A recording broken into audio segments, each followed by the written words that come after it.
Teknologi transportasi pesawat dianggap menjadi salah satu penemuan terbesar dalam sejarah manusia.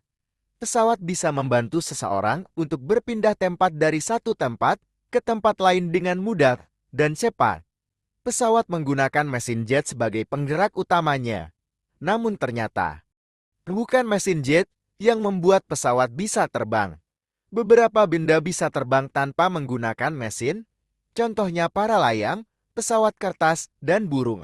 Normalnya, semua benda yang ada di bumi akan jatuh ke permukaan bumi akibat gaya gravitasi. Gaya gravitasi adalah gaya yang menarik semua benda ke arah bumi. Secara umum, gaya yang bekerja pada pesawat ada 4 macam. Pertama adalah gaya dorong terus T yang mendorong pesawat ke depan.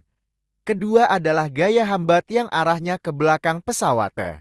Ketiga adalah gaya angkat lift. Gaya angkat adalah gaya yang mendorong pesawat ke atas. Terakhir, gaya gravitasi dan bobot benda weighing adalah gaya yang mengarah ke bawah. Agar pesawat bisa terbang, diperlukan 2 syarat. Pertama, pesawat harus memiliki gaya dorong yang lebih besar dari gaya hambat.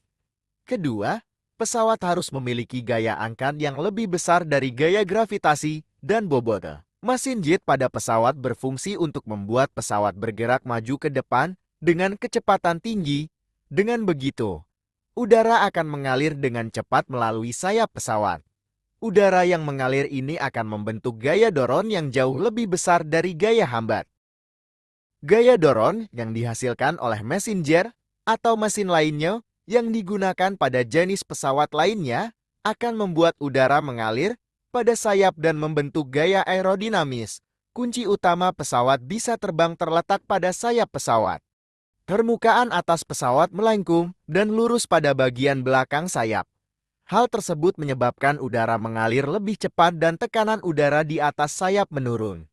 Hal ini menyebabkan pesawat lebih mudah naik ke atas. Sedangkan pada bagian bawah sayap, permukaan sayap cenderung lurus. Udara yang melewati bayar sayap akan bergerak lebih lambat, sehingga tekanan udara di bawah sayap akan lebih tinggi.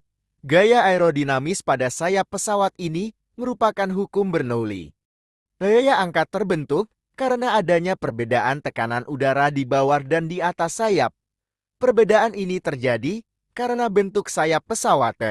Semakin cepat pesawat bergerak naik, maka semakin besar pula perbedaan tekanan udara yang terjadi pada sayap. Maka, akan semakin besar pula daya angkat yang dihasilkan. Jika dilihat dari samping, penampang sayap pesawat disebut airfoil. Bentuk airfoil akan memberikan gaya aerodinamis yang membuat gaya angkat pada pesawat.